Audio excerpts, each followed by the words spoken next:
بہت بڑا ذریعہ طاعت اور اجتماعیت ہے، اس لیے جماعتیں بنی ہیں، جماعتیں اکٹھی رہیں اور پھر اکٹھے ہی جماعتیں اللہ کے راستے میں جائیں، اس میدان سے اللہ کے راستے جماعتیں تشکیل ہوں، یہ کتنی بڑی بات ہے۔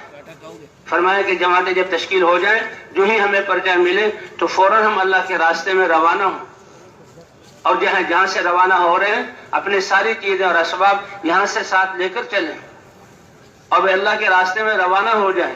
سواریوں کی وجہ سے یا کسی اور آزار کی وجہ سے ہم رکے نہیں۔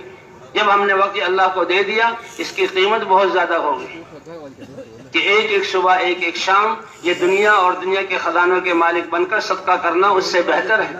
حضور صلی اللہ علیہ وسلم نے ایک لشکر کو روانہ فرمایا، اور یہ پہلا لشکر تھا جو روم کے مقابلے کے لیے حضور صلی اللہ علیہ وسلم نے بھیجا، اور اس میں اپنے جگر گوشوں کو بھیجا، آپ کے منہ بولے جو ہے بیٹے زید بن حارثہ ان کو بھیجا، اور پھر شہادت کی خوشخبری سنائی، اور پھر جعفر ابن ابی طالب جو حضور صلی اللہ علیہ وسلم کے چچا زاد بھائی، بالکل نوجوان، اور جنہوں نے اس دین کی خاطر پہلے حبشہ کی ہجرت کی، اور حبشہ کی ہجرت کر کے پھر آپ نے جعفر رضی اللہ تعالیٰ عنہ نے مدینے کی ہجرت کی، اور خیبر کے موقع پر آپ پہنچے۔ آپ صلی اللہ علیہ وسلم کو دو بڑی خوشخبریاں سنائی گئی، اے اللہ کے رسول، خیبر جیسا مضبوط قلعہ وہ فتح ہو گیا، اور آپ کے بھائی جعفر وہ حبشہ سے مدینے پہنچ گئے۔ حضور صلی اللہ علیہ وسلم نے فرمایا، اے میرے صحابہ، میں تمہیں بتا نہیں سکتا کہ جعفر کے آنے کی زیادہ خوشی ہوئی ہے یا خیبر کے فتح ہونے کی زیادہ خوشی ہوئی، لیکن اللہ کے راستے میں جان دینا، اس کے لیے اللہ کے رسول نے اپنے قریبی گھر والوں کو بھیجا، کہا جعفر اس کا امیر ہوگا، اگر جعفر شہید ہو جائے تو عبداللہ ابن رواحہ اس کے امیر ہوں گے۔ اللہ کی شان، جمعے کا دن تھا، اور حضور صلی اللہ علیہ وسلم نے ہدایات دے کر روانہ کیا۔ عبداللہ ابن رواحہ، ان کو ایک اسرائیلی ملا کہ دیکھو یہ اللہ کے رسول کی پیشن گوئی ہے اور تم تو شہید ہو جاؤ گے، تو اس سے کوئی پریشانی نہیں، بلکہ خوشی ہے کہ یہ جان اللہ کے راستے میں جائے گی۔ سب سے بڑی موت تو شہادت کی موت ہے، لیکن جمعے کا دن تھا، اس لیے جماعت سے اجازت لی، روانہ کیا اور رک گئے، اور جمعے کی نماز حضور صلی اللہ علیہ وسلم کے پیچھے پڑھی۔ حضور صلی اللہ علیہ وسلم جمعے کی نماز سے فارغ ہوئے، دیکھا ابن رواحہ موجود ہیں۔ اے ابن رواحہ، تمہیں اللہ کے راستے میں جانے سے کس نے پیچھے کیا؟ لِأُجَمِّعَ مَعَكَ یا رسول اللہ، اے اللہ کے رسول، آپ کے پیچھے جمعہ پڑھنے کے لیے روکا ہوں۔ تو اللہ کے رسول نے خوشی کا اظہار نہیں فرمایا، کہا کتنا پیچھے رہ گئے؟ کہ آدھا دن۔ فرمایا وہ آدھے دن پہلے چلے گئے، کہ سواری کی طرف اشارہ کیا کہ سواری ہے، سب کچھ تیار ہے، بس جمعہ پڑھ لیا ہے، سواری پر سوار ہوں گا، ایڑ لگاؤں گا، تیز چلاؤں گا، اور یہاں رات ہی کو اپنی جماعت کے پاس پہنچ جاؤں گا۔ فرمایا نہیں، بہت پیچھے رہ گئے۔ لو انفقت ما فی الارض جميعا ما ادرکت غدوتهم، تم نے مجھے مسجد نبوی میں ٹھہرے اور میرے پیچھے جمعہ پڑھا، یہ سارے اعمال کا ثواب تمہیں مل گیا، اس پر مزید اگر روئے زمین کے خزانوں کے مالک ہو کر تم اس کو صدقہ کر دو اور اس ثواب کو بھی اس اپنے ان اعمال کے ثواب کے ساتھ ملا لو، تو ان کے آدھے دن پہلے جانے کے ثواب کو تم پہنچ نہیں سکتے۔ اس لیے بھائی ہم تو جو ہی اٹھیں سب تیار رکھیں کہ جب ہمیں اشارہ ہو، حکم ہو، ہم اللہ کے راستے میں روانہ ہو جائیں، پوری جماعت مل کر اللہ کے راستے میں۔ حضور صلی اللہ علیہ وسلم نے ایک جماعت کی تشکیل کی، اور رات ہی کے وقت کی۔ اب وہاں تو گھروں میں چراغ نہیں جلتے تھے، راستوں میں کیا ہوگا؟ نشیب و فراغ والی زمین تھی، پتھر بھی تھے، ڈھیلے بھی تھے، کانٹے بھی تھے، اور حشرات الارض بھی تھے۔ اب رات کے اندھیرے میں نکلنا، صحابہ کرام نے ارے کہ اے اللہ کے رسول، یہ رات گھروں میں گزار لیں، صبح جب روشنی ہو تو نکل پڑیں، کیونکہ سفر بہت مشکل ہے۔ تو اللہ کے رسول نے کیا مبارک ارشاد فرمایا میرے صحابہ، کیا تم یہ نہیں چاہتے کہ تمہاری یہ رات بھی جنت کے باغوں میں سے کسی باغ میں گزرے؟ صحابہ فوراً سمجھ گئے اور اسی وقت اللہ کے راستے میں نکل گئے۔ اس لیے بھائی سب سے قیمتی دولت ہماری وقت کی ہے، اسراف سے ہمیں منع کیا گیا ہے۔ اسراف فی المال، کہ ضرورت تھوڑے مال خرچ کرنے کی تھی، اس میں زیادہ خرچ کریں، اس سے ہم نے اپنے آپ کو بچانا روکا ہے۔ اللہ تعالیٰ اسراف کرنے والوں کو پسند نہیں کرتے۔ جیسے اسراف مال میں ہے، ایسے ہی اسراف جو ہے وقت میں بھی ہے، کہ کھانے پینے میں اور ضروریات میں جہاں تھوڑا وقت لگے وہاں مزے سے کھانا، زیادہ وقت لگانا، یہ وقت کا اسراف ہے۔ ہماری تو ایسی تربیت اور اسلام ایسا پاکیزہ مذہب ہے کہ پانی میں بھی اسراف سے روکا گیا، پانی میں بھی اسراف سے روکا گیا۔ اور کیسی بہترین مثال دی، اللہ کے رسول نے فرمایا تم نہر پر ہو، نہر کا پانی چل رہا ہے، اور عام طور پر انسان جو نہر سے وضو کرے گا، ہاتھ دھوئے گا تو پانی نہر میں گر کر آگے چلے جائے گا، لیکن تم نے کتنا استعمال کیا، تمہاری تربیت کیا ہے؟ فرمایا دیکھو پانی میں اسراف مت کرو، اگرچہ ہاں تم نہر کے کنارے، یا رسول اللہ نہر کے کنارے پر بھی ہو، کہ ہاں نہر کے کنارے پر بھی ہو، تمہارا امتحان یہ ہے کہ ضرورت کے بقدر جو ہے پانی کو استعمال کرو۔ تو نہ مال میں اسراف کرنا، ضرورت سے زیادہ خرچ کرنا، ضرورت کو پورا کرنا یہ تو ضروری ہے، حاجت جو اللہ نے رکھی ہے ضروریات، تو پانی میں اسراف، وقت میں اسراف، ضرورت کی چیزوں میں زیادہ وقت لگانا، یہ وقت سب سے قیمتی دولت ہے۔ اس لیے بھائی جماعت بن کر فوراً اللہ کے راستے میں نکلنا، اور یہاں چونکہ سوال بھی منع ہے، نہ دل میں یہ خیال آئے کہ لوگ ہماری ضرورتیں پوری کریں، اور نہ زبان پر کسی کے سامنے اپنی حاجت کو ظاہر کرنا ہے، بلکہ اللہ کے راستے کی محنت، اللہ نے جان دی، اللہ فرماتے ہیں اپنی جان بھی لگاؤ میرے دیے ہوئے، اور اپنے مال کو بھی لگاؤ، جاہدوا باموالکم وانفسکم، کہ اپنی جان کو بھی لگاؤ اور مال کو بھی لگاؤ میرے کلمے کو بلند کرنے کے لیے۔ تو نہ دل میں یہ جھانک ہو کہ کوئی ہماری جو ہے حاجت کو پورا کر دے، نہ زبان پر سوال آئے، بلکہ کوئی پیش بھی کرے تو ہم نے نہیں لینا، ہم تو اللہ کے راستے میں نکلے ہیں، جان بھی ہماری لگے گی اور مال بھی ہمارا لگے گا، اور وقت بھی ہم اپنا خرچ کر رہے ہیں۔ اس لیے جماعت جو بن جائے ذمہ دار کے ساتھ جڑ جائیں، اپنا ساز و سامان یہاں رکھیں، اور جہاں تشکیل ہو اس تشکیل کے بارے میں پوچھ لیں، کیونکہ اس محنت سے مقصد کہ حضور والا غم ہمیں لگ جائے، حضور والا درد ہمارے دلوں میں آ جائے، کہ آپ صلی اللہ علیہ وسلم کا ندائم الفکرت متواصل الاحزان، انسانیت کے لیے کہ یہ انسانیت ناکامی سے بچ کر کامیابی والے راستے پر کیسے چلنے والی بن جائے۔ اس لیے بھائی ہمارے یہاں جماعت ابھی تو 12 کی جماعت اکٹھے ہے، پھر اللہ امت مسلمہ کو ایک جسم کی طرح بنا دیں گے۔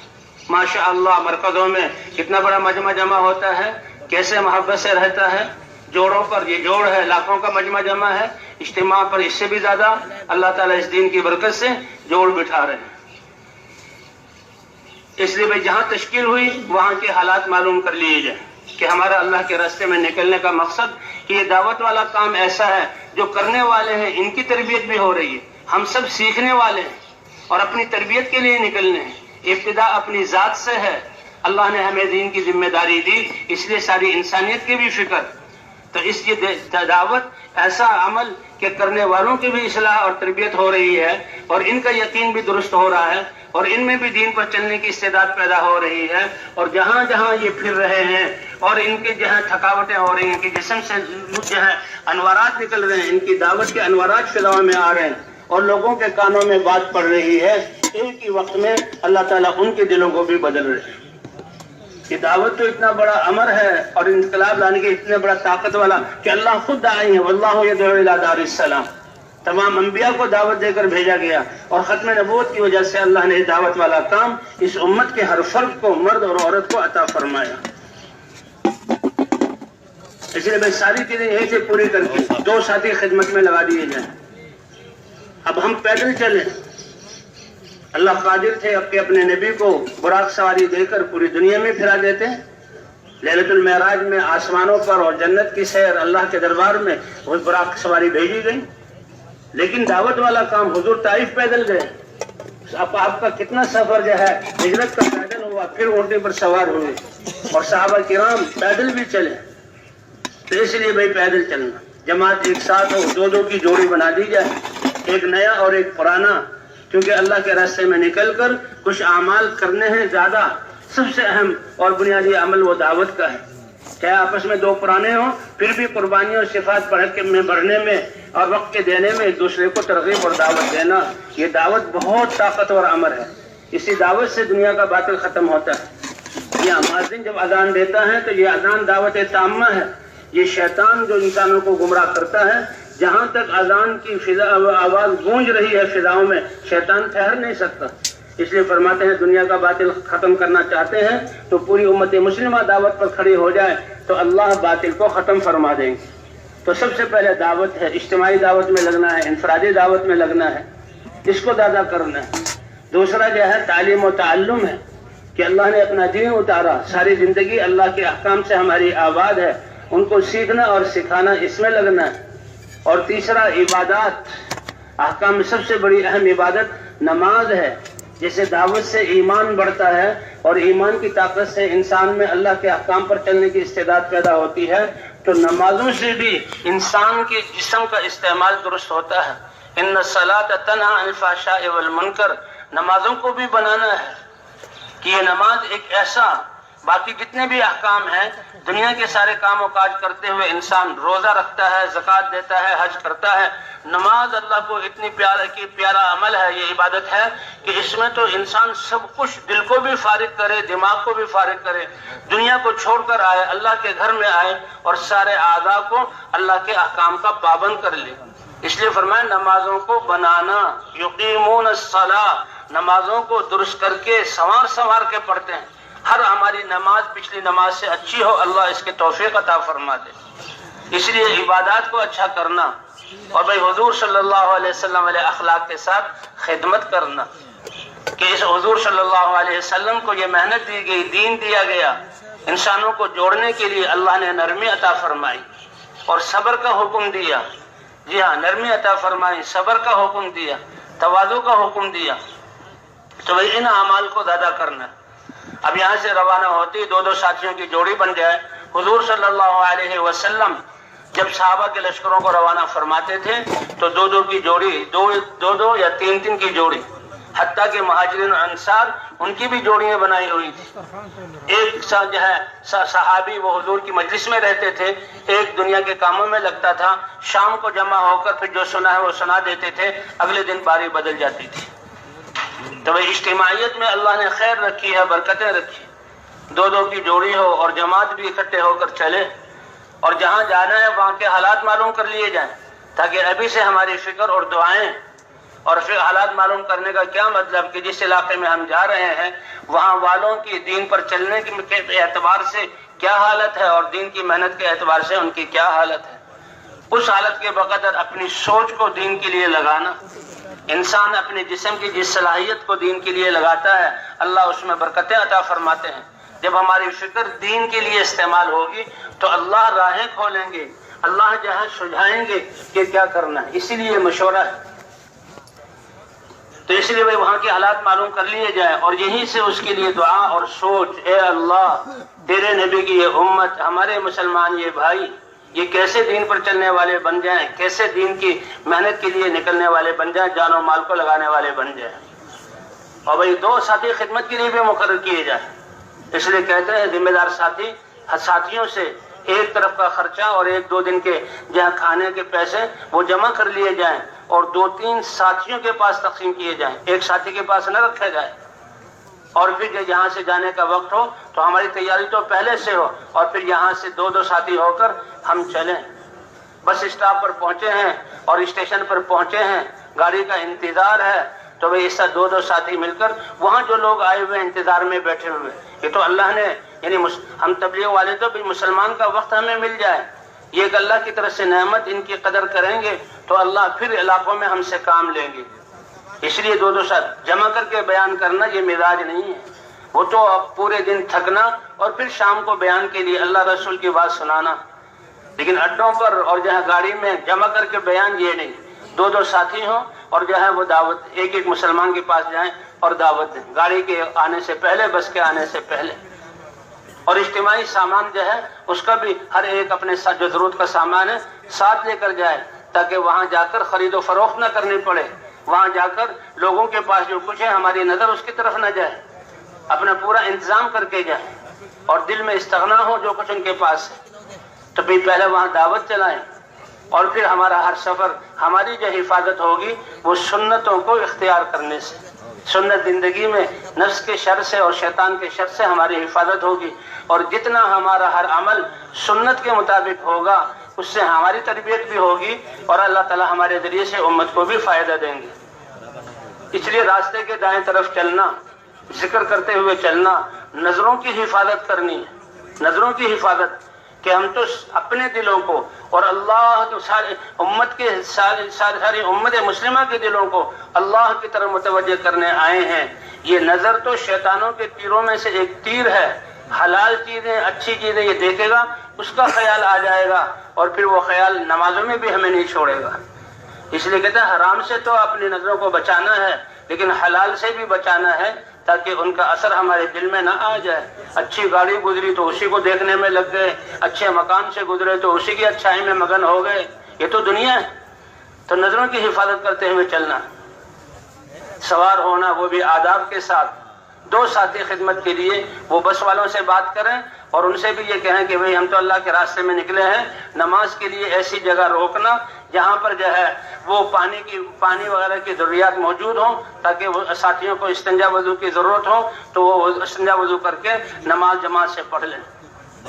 اور گاڑی میں بھی جو ہے اگر گاڑی کہیں رکتی ہے, نظام الاوقات معلوم ہے, باوضو ہم پہلے سے مسلمان, یہ وضو تو مسلمان کا ہتھیار ہے, وہ تو ہر وقت باوضو رہتا ہے, لیکن آدار بھی رکھے ہیں تو بھائی وضو کر کے جہاں اگر گاڑی کہیں رکتی ہے تو باجماعت نماز ادا کی جائے. ورنہ گاڑی کے ڈبوں میں ایسی جگہ کہ جہاں 2-3 ساتھی کھڑے ہو سکتے ہیں, 3 کی جماعت کے ساتھ نماز پڑھنا. اور بھائی وقت جو ہے بہت قیمتی ہے. بس کہیں رکی ہے تو یہ نہیں کہ اب انہوں نے 10 منٹ کے لیے روکا ہے. اصل بات تو یہ ہے کہ ہماری دعوت ایسے چلے اور کنڈکٹر اور جو ڈرائیور ہے اس کو بھی دعوت دیں کہ وہ بھی ہمارے ساتھ نماز میں شامل ہو جائے. لیکن اس کا مطلب یہ نہیں کہ ہمارا وقت زیادہ خرچ ہو. سب کا وضو ہے تو فوراً اذان دیں, نماز پڑھیں. وضو نہیں ہے تو استنجا وضو کر کے جلدی سے نماز کے لیے جمع ہو جائیں اور باجماعت نماز پڑھ کر پھر سفر میں روانہ ہو جائیں. گاڑی رکتی ہے, جو ٹکٹ لیے ہیں ایک ساتھی کو اس کا ٹکٹ دیا جائے. جس درجے کا ٹکٹ لیے اسی درجے میں ہم سوار ہوں. گاڑی جو رکے تو پہلے اترنے والے مسافروں کو آرام سے اترنے دیں, ان کا سامان پکڑ لیں, ان کو سہارا دے دیں, بچے کو گود میں لے کر اتار دیں اور پھر اطمینان سے جو ہمارا درجہ ہے اس میں سوار. اور بھئی یہ اعمال ادا کرنے کے ہیں سفر میں بھی, اس لیے ہم عام لوگوں سے مل جل کر بیٹھیں تاکہ راستے میں دعوت دینے کا موقع ملے. لمبا سفر ہو تو آپس میں سیکھنا سکھانا اور تعلیم کا حلقہ بھی لگ جائے, اور نمازوں کے اوقات آئیں ہم نماز بھی پڑھ سکیں. اور وہی ذکر کرتے ہوئے ہم نے جانا ہے. لوگوں سے مل جل کر بیٹھیں گے تو سب سے پہلا امر, سب سے بڑا امر دعوت ہے. اللہ نے دعوت کے آداب قرآن میں بیان کی. اللہ اپنے نبی کو فرما رہے ہیں ادعو الی سبیل ربک بالحکمت والموعظۃ الحسنہ, آپ اپنے رب کے راستے دین کی طرف بلائیے حکمت کے ساتھ. حکمت ایک ملکہ ہے کہ جس کو ہم دعوت دے رہے ہیں اس کا مزاج کیا ہے, نرمی برداشت کرتا ہے یا سختی سے بات کو سمجھتا ہے, دین میں کس سطح پر ہے تاکہ آگے کی دعوت دی جائے, کتنی اس میں استعداد ہے. یہ دعوت دیتے دیتے اللہ یہ ملکہ ہمیں عطا فرما دیں گے.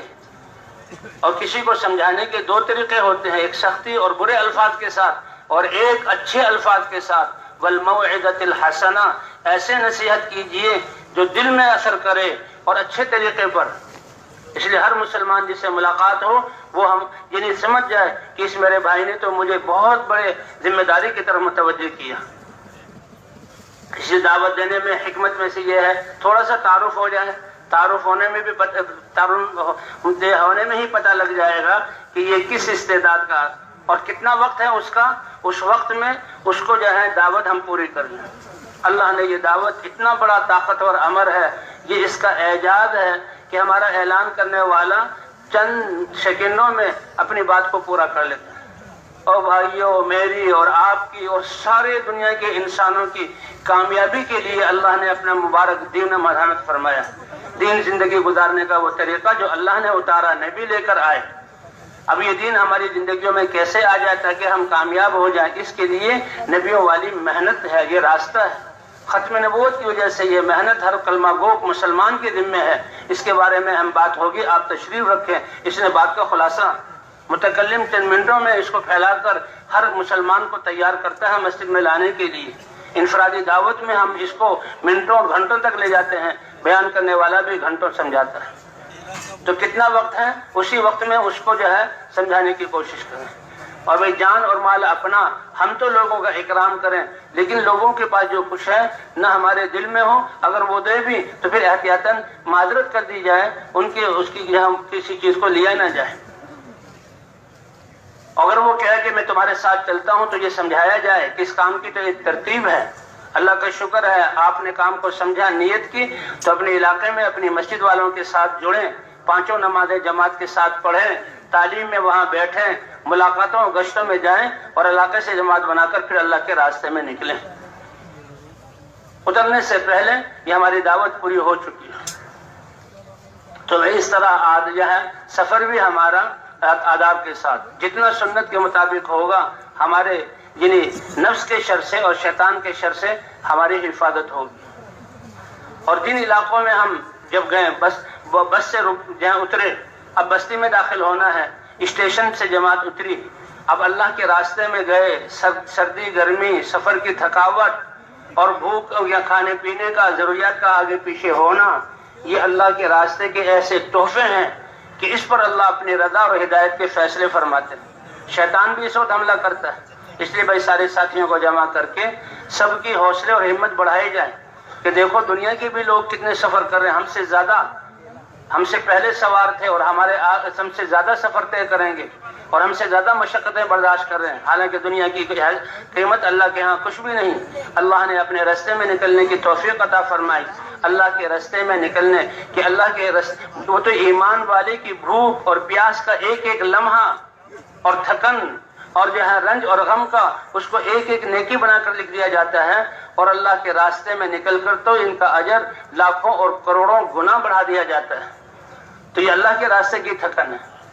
اور بھائی سب ساتھیوں کو جمع کر کے تھوڑی ان کی حوصلہ افزائی ہو جائے اور نیت کی تازگی ہو جائے کہ ہم جو اللہ کے راستے میں نکلے ہیں کس لیے, کہ اللہ ہمیں اپنے دین پر چلنا آسان کر دے, ہم دین پر چلنے والے بن جائیں, اور جس بستی میں جا رہے ہیں وہاں کا ایک ایک فرد پورے دین پر چلنے والے بن جائے اور حضور کی محنت کو حضور کے طریقے پر کرنے والا بن جائے. بس سے اترے ہیں تو ساتھیوں کو ذرا تقاضے ہیں اس کی اجازت دے دی جائے, پھر ساتھیوں کو جمع کر لیا جائے, اور جو آس پاس کے لوگ ہیں ان کو دعوت دعا کے عنوان پر جمع کر لیا جائے. اور جب مذاکرہ تو ان کو پتہ لگے کہ یہ بستر اٹھا کر پھرنے والے کتنے عظیم لوگ ہیں اور کیسے ان کے دلوں میں انسانیت کی ہمدردی ہے اور ان کی دعاؤں میں ساری انسانیت کے لیے مانگنا ہے. تو ہماری دعاؤں سے ہی ان کو پتہ لگ جائے گا کہ یہ کس لیے نکلے. تو یہ بھی بستی کی طرف جانا جو ہے یہ بھی آداب کے ساتھ 2 ساتھی کی جوڑی ہو اور راستے کے دائیں طرف چلیں اور نظروں کی حفاظت کرتے ہوئے چلیں اور دعاؤں کا اہتمام کرتے ہوئے چلیں. سفر کی بھی دعائیں, سواری کی بھی دعائیں. یا اللہم انا نسألک فی سفرنا هذا البر والتقوى ومن العمل ما ترضى اللہم انت الصاحب فی السفر والخلیفۃ فی الاہل والمال. سواری پر سوار ہونے کی بھی دعا ہے, 3 دفعہ الحمدللہ, 3 دفعہ اللہ اکبر, جی ہاں, اور پھر استغفار.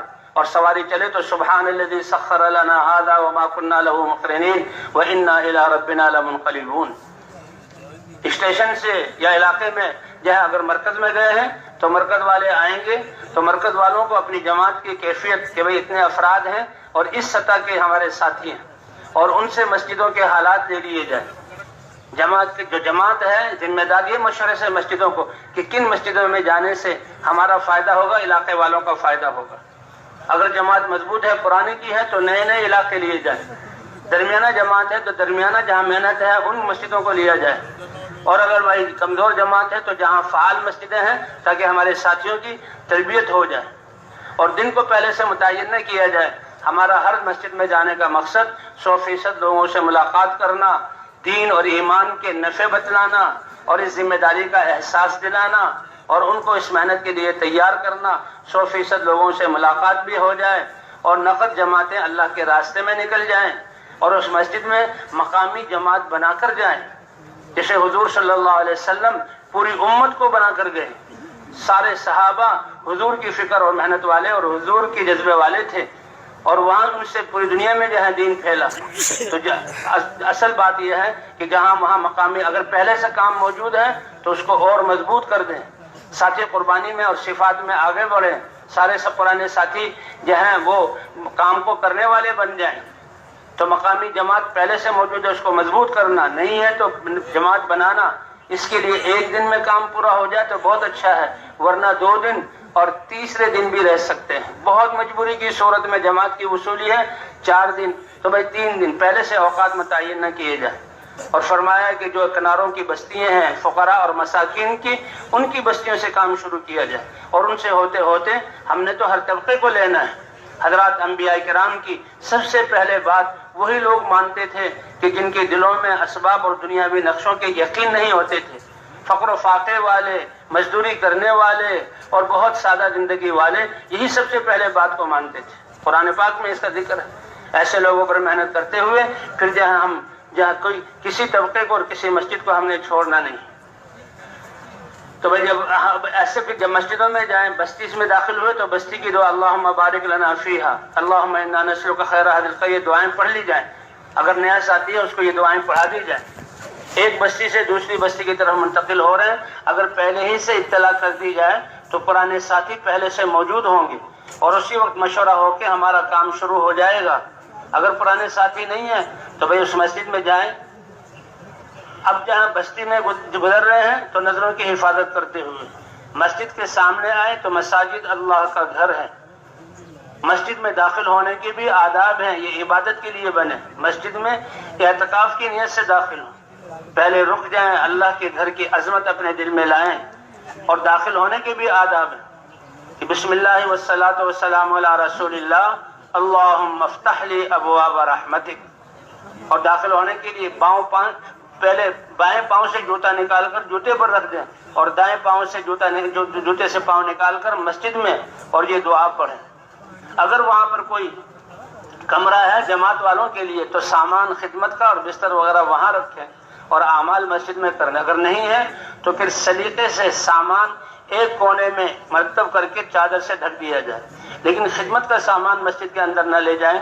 خاص طور پر گیس کا چولہا یا مٹی کے تیل کا چولہا اور پیاز اور لہسن بدبودار چیزیں یہ مسجد میں لے کر داخل نہ ہوں۔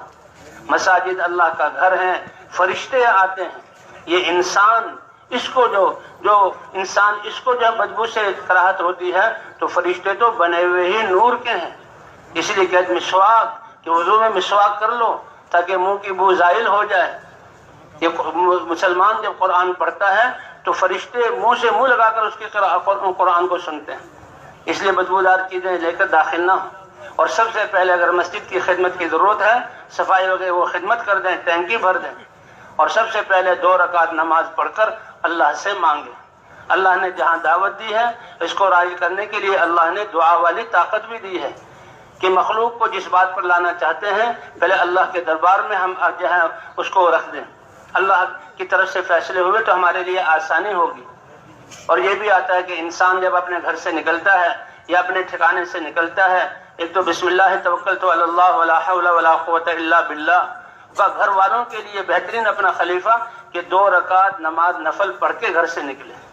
اس لیے مسجد میں جائیں، وضو کیا ہے تو 2 رکعت تحیۃ المسجد، تحیۃ الوضو اور صلاۃ الحاجہ کی نیت سے یہ ساری نیتیں کر سکتے ہیں، پڑھ کے اللہ سے مانگیں، اے اللہ ہم تو تیرے کمزور بندے ہیں، تیرے دین کی محنت اور نبی کی فکر کے لیے آئے ہیں، ہمارے دلوں کو بھی اس پر جما دے اور بستی والوں کے دلوں کو بھی نرم کر دے۔ اور بستی والوں کو اطلاع ہے تو سب سے پہلے مشورہ ہو۔ جیسے اللہ نے یہ کام دیا تو بھائی کام اپنے نفس کے شر سے، شیطان کے شر سے بچنے کے لیے اللہ نے جو ہے ہمیں مشورہ بھی دیا کہ مشورے اور طاعت کے حکم سے امیر اور ذمہ دار اور ساتھی جڑے ہوئے ہوں کہ بھئی تم نے ذمہ دار کی اطاعت کرنی ہے۔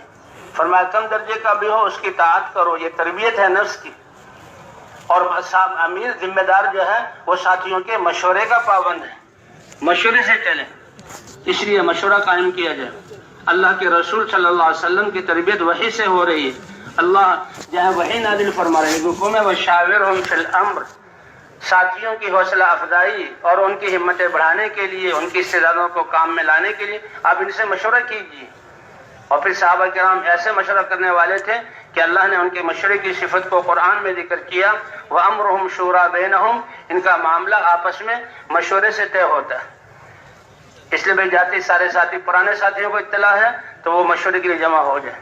مشورہ بڑا اہم عمل ہے، اللہ کی طرف متوجہ ہوں اور ہمارے دل فکر مند ہوں، اور پھر سارے ساتھیوں سے رائے لی جائے۔ اب مشورے کا مقصد کہ سارے ساتھی سارے اعمال سے جو ہے وہ گزر جائیں، سب ساتھیوں سے سارے اعمال کرانے، اور مشورے کے ذریعے ساتھیوں کو اپنی فکر اور عقل اور سمجھ دین کے لیے استعمال کرنے کا سلیقہ، کہ جب ہم اپنی فکر کو دیں گے تو اللہ کی طرف سے تربیت ہوگی۔ اور بھائی بستی والوں سے بھی رائے لیں، ان کو بھی اسی وقت دیکھیں بھائی ہم یہاں اس بستی میں آئے ہیں، اللہ نے ہمیں دین کی ذمہ داری، دین کی اہمیت، ایمان کے نفع، آخرت کے حالات، آخرت کی بنیاد پر قدم اٹھانا، یہ ساری چیزیں بیان کر کے ان کو اس محنت کی ذمہ داری کا احساس دلانا۔ تو آپ بتائیں کہ آپ کی بستی سے نقد جماعتیں نکل جائیں، ایک ایک فرد تک بات پہنچ جائے، آپ کی کیا رائے ہے؟ وہ اس بات کو سن کر بس انہوں نے فکر شروع کی، پھر اللہ ان کے لیے راہیں کھول دیں گے۔ ہم سب اپنے ساتھیوں کی سارے ساتھیوں کی رائے کے محتاج ہیں، کسی کو اس میں ہلکا نہ سمجھا جائے، اللہ کی طرف متوجہ ہوں اور سارے جہاں کام کے فائدے کو سامنے رکھ کر مشورہ دیں۔ وقت بہت ہے تو سارے ساتھیوں سے رائے لی جائے، رائے دیتے ہوئے اپنی رائے پر اصرار نہ ہو اور فیصلے کے طور پر اپنی رائے کو نہ ٹھوسیں اور کسی ساتھی کی رائے کی تحقیر نہ کی جائے، سارے ساتھیوں کی رائے کو سنا جائے، یہ ہماری تربیت ہے۔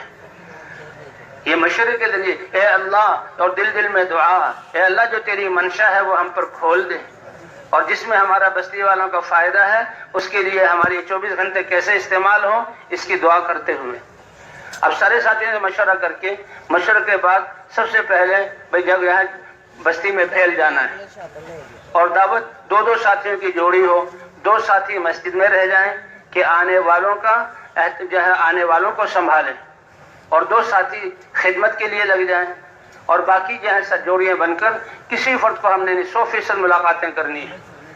جو پرانے ساتھی کام والے ہیں اگر ان تک اطلاع پہنچ گئی ہے تو وہ تو پہلے سے آ جائیں گے، کچھ کو جا کر ہم دعوت دیں گے تو وہ انشاءاللہ آ جائیں گے، اور بھائی کچھ ساتھی ایسے ہیں تو پرانے ہیں لیکن دنیائی حالات کی وجہ سے ابھی زیادہ متحرک نہیں، تو ان کے بارے میں ہمارے دلوں میں کوئی ہلکا خیال نہ آئے، نہ زبان پر ہلکا لفظ ہو، بلکہ ہم ان کے احسان مند ہوں کہ جب اس کام کو کوئی جانتا نہیں تھا انہوں نے قربانی کر کے ماحول بنایا، آج ہمارا نکلنا آسان ہوا۔ ان کو کارگزاری سنائی جائے اور مسجد میں ان کو لایا جائے، مسجد میں اعمال دیکھ کر، اور اگر خاص طور پر جماعت نکل رہی ہے تو ان کے سامنے جماعت کو روانہ کریں، انشاءاللہ ماحول میں آئیں گے اور کام کے ماحول میں آئیں گے تو اللہ ان کے جذبات کو پھر تازہ نیا کر دیں گے۔ ہر ایک 100% لوگوں سے ملاقاتیں کرنی ہیں، کہتے ہیں گھروں میں داخل ہوں دروازوں سے، تو دیہات بستیوں کے اور علاقوں کے دروازے کیا ہیں؟ وہاں کے علماء، دیندار لوگ، امام، اور دنیا کے اعتبار سے بڑے علماء اور دین والوں کے پاس بھی ان کے وقت کا لحاظ کرتے ہوئے جانا ہے۔ علماء کی خدمت میں تو جانا ہے ان کی مجلس سے علمی فائدہ حاصل کرنے کے لیے اور ان کی دعاؤں کو لینے کے لیے۔ ہاں اگر عالم ہو تو عالم کو دعوت دے سکتا ہے، جب ان کی مجلس میں جائیں تو اپنی باری کا انتظار کریں، لوگ جو مسائل پوچھ رہے ہیں وہ ہم سنیں، اور جب ہماری باری آ جائے تو بتا دیں کہ جی ہماری جماعت یہاں آئی تھی، ہم دعا کے لیے حاضر ہوئے ہیں۔ اگر دیکھیں کہ وہ دلچسپی لے رہے ہیں تو جو کارگزاری ہے، صحیح کارگزاری، وہ ان کے سامنے بیان کی جائے کہ اس دعوت کے کام کے ذریعے سے کیسے لوگوں کی زندگیوں میں تبدیلی آ رہی ہے اور دین پر چل رہے ہیں، اور کیسے مساجدیں بن رہی ہیں اور لوگ اللہ کے راستے میں چل رہے ہیں، تو ان کی تائید شامل حال ہوگی۔ فوراً دعا کر دیں تو ٹھیک ہے، ورنہ دعا کے لیے عرض کر دیا یہ کافی ہے۔ اور اسی طرح ایک فرد سے، یعنی جو اس مسجد کے ساتھ ہم اپنی محنت کو، جس مسجد میں ہم آئے ہیں اسی کے آس پاس اور جو بس مسجد کے پڑوسی ہیں اس سے متعلق ہیں، انہی کی میں محنت کو مرکوز کریں۔ اگر یہاں والے لوگ کہیں دور رہتے ہیں تو ان سے ملنے کے لیے وہاں جائیں، حتیٰ کہ 24 گھنٹے وہ 100% لوگوں سے ہماری ملاقات ہو جائے۔ جو دنیا کے اعتبار سے بڑے ہیں ان کے پاس بھی جایا جائے۔ حضور صلی اللہ علیہ وسلم بادشاہوں کو خط لکھتے تھے، ان کے پاس جا رہے ہیں کہ اللہ نے ان کو صلاحیتیں دی ہیں، یہ صلاحیتیں کیسے اللہ کے دین کے لیے استعمال ہوں، یہ اس دین کی محنت کو کرنے والے بن جائیں۔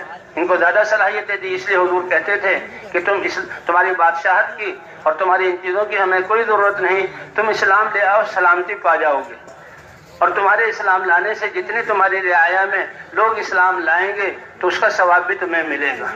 اب یہ صلاحیتوں والے لوگ ہیں، یہ اللہ کے راستے میں نکلیں گے تو ان کے نکلنے کی وجہ سے ان کے متعلقین ان کا ثواب ان کو ملتا رہے گا۔ استعداد اللہ نے زیادہ دی تو کتنے لوگ یہ لوگوں کو دعوت دیں گے، اللہ کے انہی کی منفعت کو سامنے رکھتے ہوئے ان کے پاس جایا جائے۔ لیکن بھئی ایسے لوگوں کے ملاقات کے لیے ہم جو ہیں منجھے ہوئے ساتھی بھیجیں، ایسے کہ جن کے دعوت دیتے دیتے جن کے سامنے سونا اور مٹی برابر ہے اور دنیا کی چیزوں کی کوئی حیثیت نہیں، تاکہ ان کی چیزوں کا اثر لے کر نہ آئیں۔ ہماری دعوت تو ساری چیزوں کا تاثر نکال کر اللہ کے امر کے تاثر کو دل میں داخل کرنا کہ کرنے والی ذات اللہ کی ہے، کامیابی اللہ کے خزانوں سے ملے گی اور کامیابی کا راستہ اللہ کا مبارک دین ہے، اللہ کے مبارک احکام ہیں، اور دین زندہ ہوتا ہے نبیوں کی محنت سے، ختم نبوت کی وجہ سے ہر ایک کی ذمہ داری ہے۔ تو بھائی 2.5-3 گھنٹے ہمارے گشت ہو، ظہر کے بعد بھی اگر موقع ہو تو گشتوں میں، جی ہاں دعوت میں ہمارا وقت گزرے۔ اسی سے سب سے زیادہ یعنی دعوت سے انسان کی اپنی تربیت ہوتی ہے۔